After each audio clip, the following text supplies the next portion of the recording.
Bonjour à tous, bienvenue pour cette nouvelle interview en marge du 5e symposium sur la fibrose hépatique. J'ai le plaisir d'être avec le professeur Alexandre Louvet du CHU de Lille. Bonjour. Qui a fait une intervention sur la fibrose hépatique et la maladie alcoolique du foie, une présentation très complète, intéressante. Dans la première partie de votre présentation, vous avez pas mal abordé l'histologie, notamment les différences qu'il y avait entre la maladie alcoolique du foie, la stéatopathie métabolique. Et vous avez parler notamment de l'impact de la stéatose qui n'était pas la même dans ces deux pathologies. Est-ce que vous pouvez commenter un petit peu? Oui, la stéatose finalement c'est une lésion qui est un peu particulière chez les patients qui consomment de l'alcool de manière excessive, dans la mesure où c'est très fréquent, puisque la quasi-totalité des patients vont effectivement développer cette accumulation de graisse dans le foie, et c'est réversible avec le sevrage.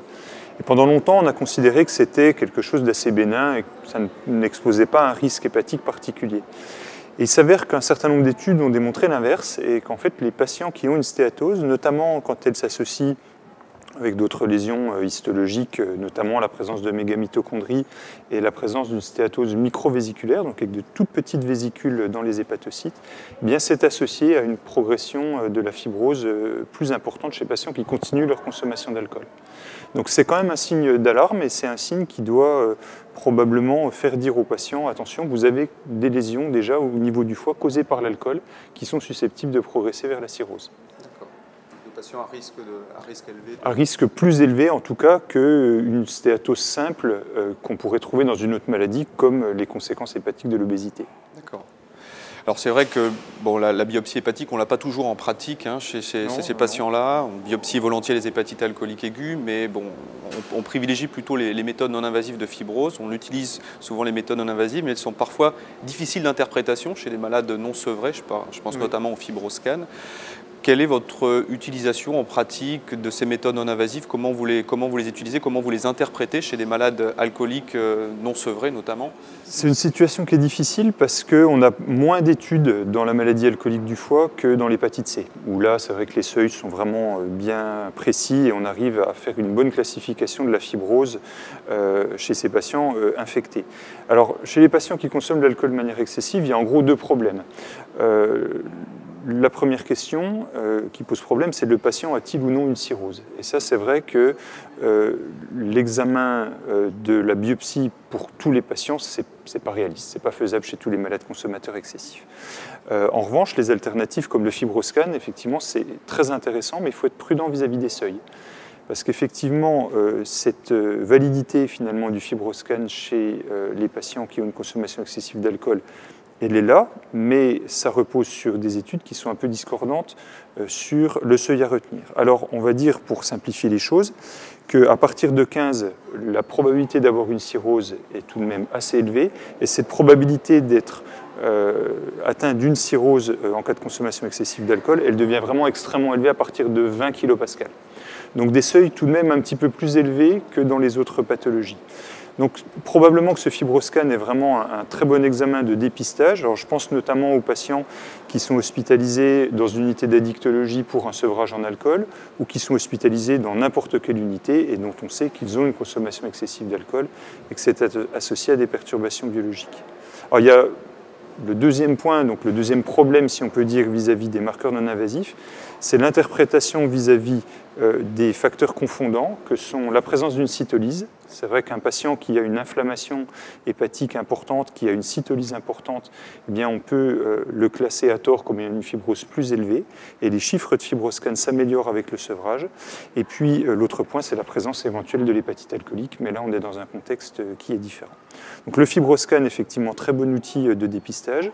Mais on a aussi, même si malheureusement les tests les plus efficaces ne sont pas remboursés, les tests sanguins comme le fibrotest et le fibromètre, qui sont aussi de très bons outils pour préciser la présence d'une cirrhose chez quelqu'un qui consomme trop d'alcool. Donc on pourrait penser que chez un malade sevré, par exemple, l'interprétation du fibroscan pourrait peut-être être plus facile? Potentiellement oui. Alors l'étude idéale, on ne l'a pas encore, c'est-à-dire ce serait faire une étude avec les seuils de fibroscan et éventuellement les marqueurs sanguins dans une population de patients qui ont une consommation active d'alcool et une même population équivalente mais qui ne consomme plus. Et de voir à ce moment-là, peut-être avec des appariements, si on a vraiment des modalités diagnostiques qui sont différentes dans ces deux populations. Ça nous aiderait évidemment beaucoup pour la pratique de tous les jours. Mais malheureusement, ces données-là ne sont pas disponibles.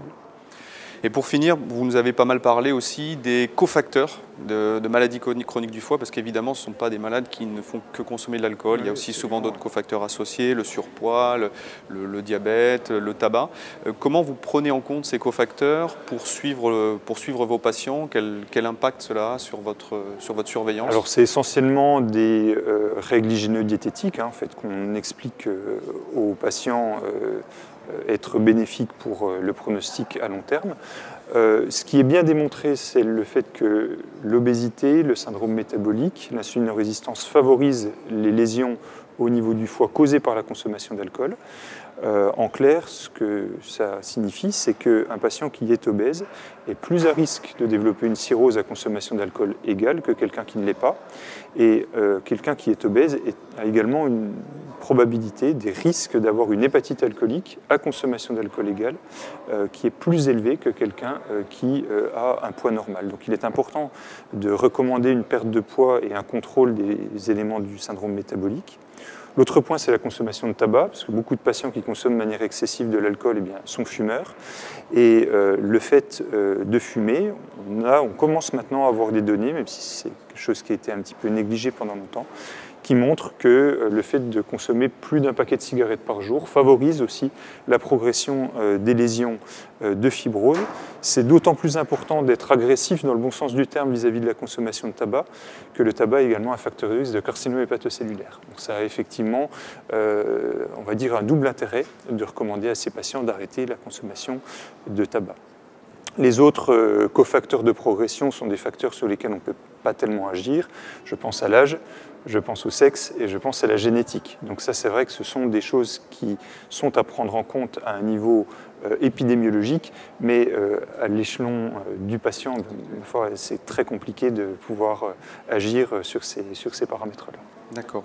Donc prendre en compte la maladie du foie, la consommation d'alcool, mais pas oublier les cofacteurs associés qui peuvent favoriser l'évolution de la fibrose et l'évolution vers une maladie hépatique avancée. Merci beaucoup.